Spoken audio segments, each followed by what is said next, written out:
In this session, I'm going to talk a little bit about intelligent fixtures, which, if you remember, means a lighting fixture or an accessory that does something in addition to operating off a dimmer, turn on, get brighter, or dimmer, turn off.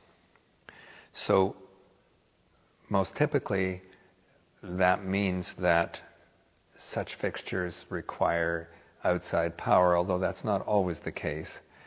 And in our venues here, which were designed primarily in the early 2000s, it wasn't exactly clear how major the need would be for regular AC power all over the place.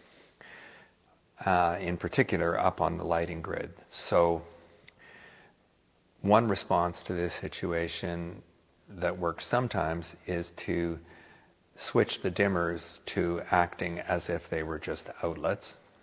And there are ways to do that that can either be done in such a way that if you give the dimmer an instruction to go anywhere over 50%, it actually just switches on and switches off. And you can also set it up to be fully on as 120 volt alternating current anytime the system is energized. However, it's also fairly typical for us to set up semi-permanent wiring systems here, and in that case we need a source of power. This unit here is called a pagoda, and it's a portable power distribution unit. It takes power from one of our very heavy-duty three-phase power boxes that are located in every venue and on two places in the Wong, and splits that up into many circuits of regular 15-amp circuits. So what you see on this side here is typical wiring for three phases of power. This is black, red, and blue, and these are, depending on how you configure them, if you take any one of these with the white, you're going to get 120 volt power, nominal power. The green, of course, is ground. But you can also set them up in ways that give you three-phase power or a somewhat equivalent of 220 volt power and so on. In this case, they're typically completely plugged in, and what that results in is 15 different outlets of power in a regular configuration here. And if I open this up here, you're going to see that each of those here has, oops, I got this wrong. This isn't 15 amp power. It's 20 amps of power, because what you're having on each one of these is that power connector with both the vertical and the horizontal on one of the pins, and that's, if you remember correctly, a modified plug that can give you up to 20 amps of power. So that would mean that, assuming that your other wiring was capable of dealing with 20 amps of power, that you could set up a 20 amp circuit, one for each of these boxes on the outside here. Here are the company switches or stage power boxes from Studio T. Each of these, you can see, has three phases of power. That's designated L1, L2, L3, and each of them, when it's connected up, has those four connectors plus the ground. And they're quite significant amounts of power. This one is 80 amps. Sorry, this one is 60 amps, which times 3 gives you 180 amperes of power, and this one is another 100 times 3, and this one is 400 times 3.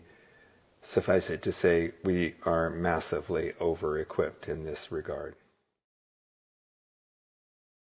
So if you have enough fixtures or accessories requiring additional power, you're typically going to use the pagoda to split off up to 15 circuits, which then be run to, say, the grid using SCA connectors, which are, if you remember, heavy 6-conductor extension cords with a wide variety of tails that can go on them, and send power around the grid. So the other thing you need is a way of getting control of these accessories and fixtures. And that's typically done by connecting them into a computer network, a temporary computer network, which is very much the same as when you connect, say, your printer and some kind of internet router or other accessories through a temporary network. And in this case, some parts of this can be temporary and some of them are built into the wiring of the building. But they really would technically be called a local area network. Rather than using lightweight cables like you would use to hook to the internet, we typically use cables that are very much like microphone cables. They have locking connectors like this. They often are referred to as Canon connectors because that's a company that was popular in the early days. They are generically called XLR connectors. But whereas microphone cables typically have 3 wires, these cables typically have 4 or even 5, depending upon what the accessory is. Nevertheless, what they're doing is simply carrying data, very low voltage, and nothing really about that requires this durability. That's about, as in many things in the theater, that's about protecting the wiring, making sure it won't disconnect, having it be durable. And so we typically use these cables here. They're often called DMX cables. DMX actually is very much like IP. So if you get an IP address or you talk about making some other kind of IP connection, you're actually referring to something called Internet Protocol, which is another way of saying computer language or a type of computer language.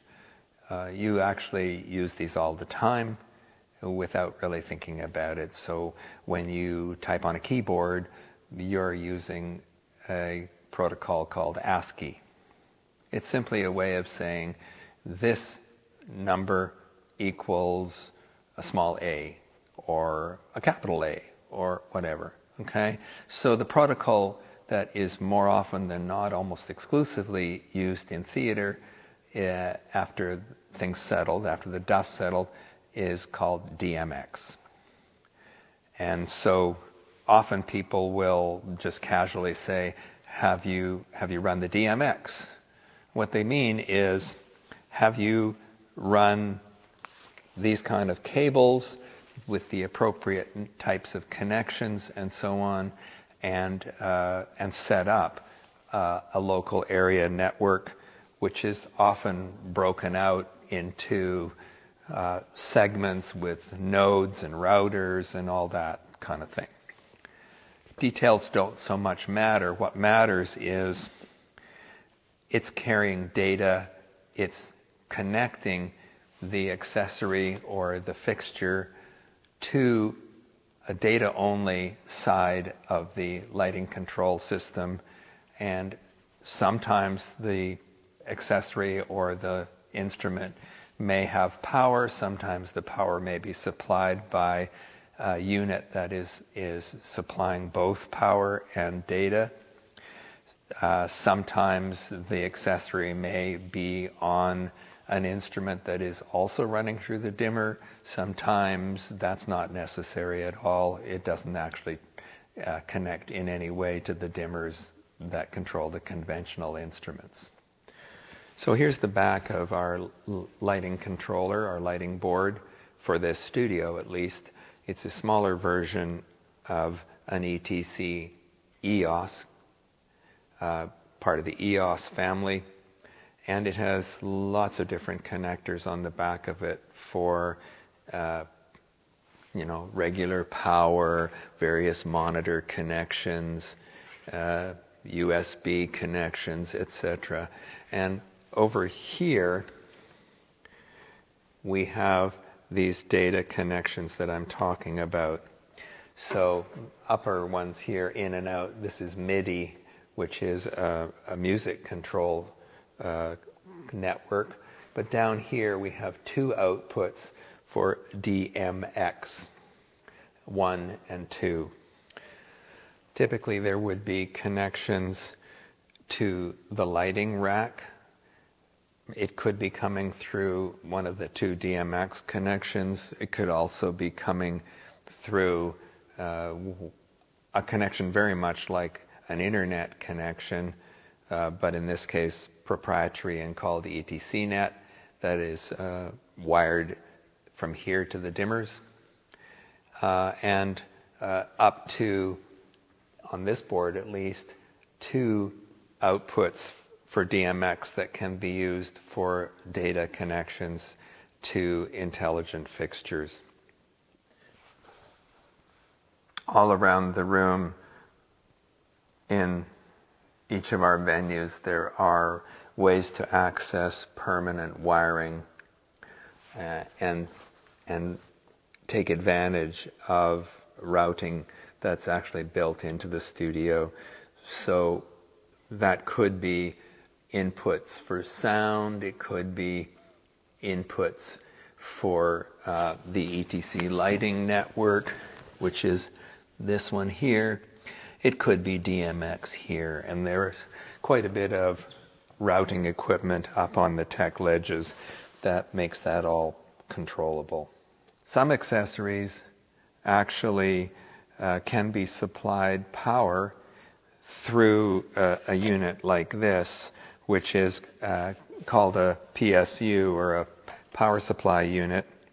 It has a place where it can get power by itself, and then it has a number of, for example, this is input from indirectly or directly the computer itself, and output that allows you to jump to another one of these splitters. And then in this case it has two outlets with returns, etc. And this allows you to split the data into a smaller subsection of the network, and then it supplies 24 volts of DC current to a fixture that can work with that. Here's an example of one of our simplest intelligent accessories, and intelligence in this case is pretty much a stretch. But look, here are the DMX connections that put it into the network, and there's an in and an out which allows you to jump from one to another and create a string of these things. But I guess the important question to be asking yourself is, how do I know that I am controlling this one if there's many, many of them? And the answer is, you have to set yourself an organization and give this accessory an address. So this is simply a way of setting that address. These are little LED numbers, and you've got up and down, and you can arbitrarily designate this as a unique address, or if for some reason you want more than one of them to operate together, you can give them the same address, and effectively it turns them into a bank of whatever this thing is, and then you can't separate them, but it might be convenient for some reason. That this is called a scroller, and the reason it's called a scroller is because it has inside of this unit two scrolls, and if the motor turns the scroll, it winds across a set of colors. And if you pull one color fully in front of this opening, and this thing is sitting in an instrument the same way a single color filter would, then you can have whatever colors you want on the scroll. So this is a scroll. I think, this is just a standard one. We have them from various shows. We have them from rock shows and things like that because they seemed interesting, and once the company had come and gone, we could pick them up for not much money. So this one happens to be a professionally designed scroll and manufactured, but you can also make them yourself by simply taping together this size of color filter and custom make them yourself with this filter material, which is now typically a mylar. Originally it was gelatin, which is why people often talk about them as gels, but that's been decades since that was the case. So the obvious question, I guess, is how do I instruct the scroller to move the color I want in front of the lens? And this example is a good place to start with understanding how intelligent fixtures are controlled. The answer to that question is you pretend that this is a lighting instrument itself. And so you get the board to send an instruction which is essentially identical with set the lighting intensity to half of full. So you know how many gels or how many color filters can be fitted into this scroller, and you divide the number of available levels, 100 in effect, because it's all done in percent, such that you can fit a certain number of pieces of color filter, maybe 13 or 16, I don't know, it depends on the scroller. But so if I say go to 7%, then the scroller will wind this much and effectively change the color.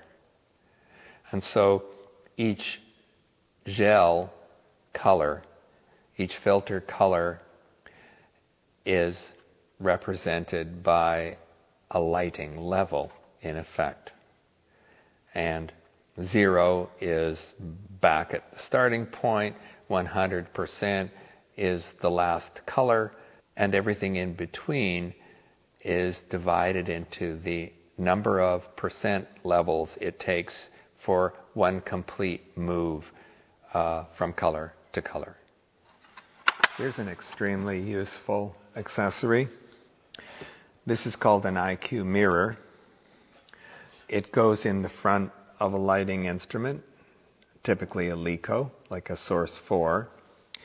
and it has inputs and outputs for DMX. It has a way of setting an address. It has some other menu functions that can change how it operates. But essentially, what it does is position the mirror in front of the light and pan and tilt the mirror, giving you the equivalent of a moving light for very reasonable cost. The way it's being controlled most simply is by having one channel, one control number, like whereas the scroller has one only, this one has one for pan, one for tilt. Or if you need more precision than that, you can up that to 4 and get one for coarse pan and one for fine pan. So you can give it movements that are, first of all, 1 to 100, and then, in fact, 1 to 100 between each of the first 1 to 100. And you can do that for pan and tilt. And so you can have this operating under 2-channel or 4-channel operation. And it's like having, it's pretty hard programming work to get it to operate really smoothly like a follow spot, but not impossible. People have done it very successfully. And on the other hand, what it gives you most commonly is a movable special, a movable light that can track maybe, but more often than not just moves when it's off and comes up again in a different location. And it's doing that by using 2 or 4 channels. Now, we'll talk at some point about how this is dealt with in the lighting boards, because initially, when lighting boards began to be computerized, they very much were designed to appear as if they were smart versions of manual lighting control boards.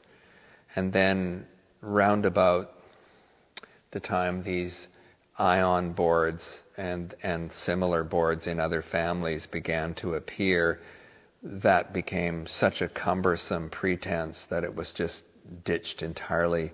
And now a lot of the setup and so on is done in the background, and the operator doesn't have to break things down into individual data runs at all, or individual channels or individual addresses. It's just simply done in the software, which is a good thing, because the correct terminology nowadays for each of the things that a fixture like this does is an attribute. So running on coarse and fine, pan and tilt, this requires 4 addresses and has 4 attributes. And some complicated instruments use 50 or 60, and when you get up to running things like video walls or LED walls, it's hundreds and hundreds and hundreds and hundreds of channels. So none of that was really possible before it began to be built into the software and simplified tremendously by more powerful lighting computers. It's not that it's impossible to run these off of a simpler lighting board, assuming, of course, that it's some kind of a memory board, but it's ridiculously cumbersome. You can actually enter a level for 4 different position attributes. On the other hand, that takes forever. And so the newer lighting boards, or at least the ones that are of the generation of the Ion and beyond, they're not designed anymore to look like they're manual boards in disguise. they're actually simply operating as any desktop computer would be. And you have things like a trackpad that allows you to move your finger around and create a path for the light itself to move around and record that very, very simply. Here's a very interesting accessory. And the accessory in question is this thing right here in the middle. What you're looking at, clearly, is the back and the front of a Source 4 LICO, or Source 4 ellipsoidal, with all the usual possibilities of changing lenses and so on, and a unit in the middle built into the center between the two of these. This is called the C changer, and since the early 2000s, this has been a mainstay of our work, primarily, or at least most commonly found on sidelights in dance shows, because the C changer unit has built-in filter wheels. I don't think I'm going to go into how that's actually done, but you can look it up, C changer. And they allow you to create almost any equivalent color to a gel that you can buy. So this requires more power than can be supplied through the DMX network. So as well as having a cable that would go to a dimmer, because this isn't truly an intelligent fixture in the sense that it can do everything without being connected to the dimmer. This is a standard connector, 20 amp twist lock, that goes into the dimmer network, into the wiring network. But it has, for the C changer unit itself, a separate ordinary alternating current 125 volt power cord. It's got connections on the back for the DMX network, and then interestingly enough, this is the first time that we see the address setting capability. So if I want to change the address number, I simply push these buttons and dial in an actual number, which I then use as an identifier, as an address for this C changer unit. And then I could program this. In the early days, we did actually program this channel by channel by channel. But as you'll see when I go down to where Tomoyo's show is running in the Wong, and we see the operation and how it works down there, you'll see how straightforward this is for a skilled operator nowadays. But the basic principles are the same. It has however many channels reserved to position each of these wheels inside, and then by setting those levels, the computer is able to position the wheels to dial up whatever color you want. One important cautionary note. Everybody is used to thinking of the Source 4s as really cool, not cool in the, that's a cool instrument, but cool in the sense of they do a very good job of shedding the heat. However, when you put one of these C changer units in the middle of a Source 4, the back end of it becomes much, much hotter than people expect. And you can see, if you could see carefully or see close up here, that the paint is literally melted off the back of this unit, which you would never see in an ordinary Source 4. And here's a taped electrical tape in not one, but two places, three places, in fact, on this short power cord from where somebody has carelessly allowed it to lie against the back of it, and it's melted the insulation. So please, when we get back into being here, don't let that happen. So here's an interesting departure point from what we've been talking about. This is a color block. It's an instrument designed to work in multiples, to run off of a controller that has the addresses on it. And then these work in sets. They have a 4-pin DMX connection. The power is actually supplied by the controller itself, which of course then has to be plugged in. And this is an instrument designed to make a wash of color. It's a fairly early one. It predates us coming down to Woodward's in 2010. And its design incorporates 3 LEDs per circle here. So those are, what they are is what you saw the gel colors in the Ian Arrow Cyclites. They are as close as they could come in this vintage instrument to primary red, primary green, primary blue, and that allows you to mix the full rainbow plus of colors, not with the sophistication that you can get today, but still an interesting instrument and still useful. So that's the color block. And again, however many channels or addresses are required for it to do its function is somewhat variable depending on how you set them up, but it's going to be significantly higher than, say, the scroller. Here's the instrument that has largely replaced the psych instruments like the Ian Arrow.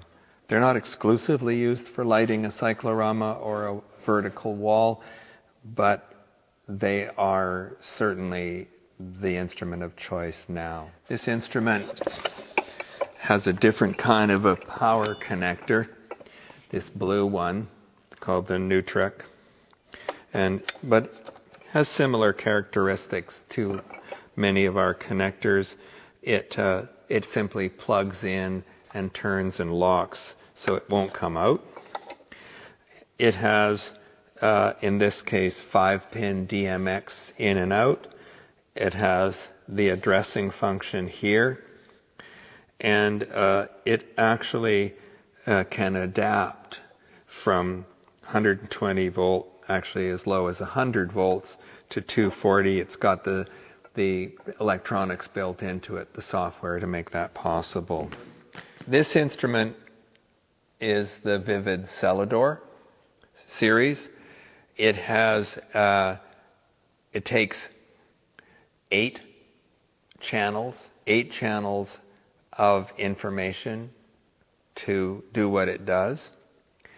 It's made by ETC, although there are other manufacturers. And it has LED light-emitting diodes in it, a lot of them. I've got the lenses in this one. They come with different plastic lenses that spread the beam in different ways, and without unscrewing it, it's not that easy to take it out. But you can probably see behind there how many LEDs there are, or there are lots. And this actually has a channel for red, red-orange, amber, green, cyan, blue, indigo, and another one for intensity. So this kind of instrument gives you a lot more precision in what color it's outputting than the color block, for example. And these instruments are already 15 years old, so what's happening now is more sophisticated all the time. But again, the way you enter this into the lighting board is now tremendously simplified. You pick a starting channel, you go to a table of manufacturers, and you scroll through the various models, and then you get to the Vivid Celador, and then you pick what's called a personality, which basically gives you a lot of choices over how refined you want your control to be for this instrument or group of instruments. You have a tremendous amount of control if you have the power in your lighting control equipment to give you that many options for what this is going to do. We have the Vivids in 1 foot, 2 foot, and 4 foot lengths, and that allows us to distribute them around as overhead color or put a whole string across the back of the theater pointing at the upstage wall or a cyclorama and creating a color background with sometimes tremendous definition and variability. There's a 2 foot unit hanging on the ceiling grid pointing straight down. Perfectly useful thing for it to do as well. And then, of course, there are computer-controlled moving lights. This one is a Mac 301. It's old. It's an LED lighting instrument, fairly early on in the development of these. It has a kind of wonky color. It says it's a wash instrument, meaning it's intended to do swashes of color all over the place. Similar features, though. It has a menu screen. You have to address it. It's got in and out DMX data connections. It's got a power cable. It doesn't talk to a dimmer. Typically it would be hung upside down, but obviously it can position itself and in pan and tilt and do all kinds of interesting things. It's just that the vintage of this instrument and the development of moving lights is fairly early on, not really early on, but they're not anywhere near the equivalent of current moving lights, wash instruments.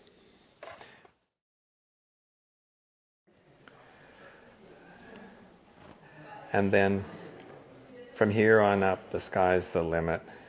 This is a pair of 2010 vintage LED moving lights, and this is not even close to the current state of the art. We've got a selection of these from that vintage, but truth of the matter is that this whole field is never staying still, and most of the instruments are owned by rental companies that use them on tours and so on. There's a mover down there. Basically, most designers of things like rock shows and so on are renting the very latest of the very latest gear.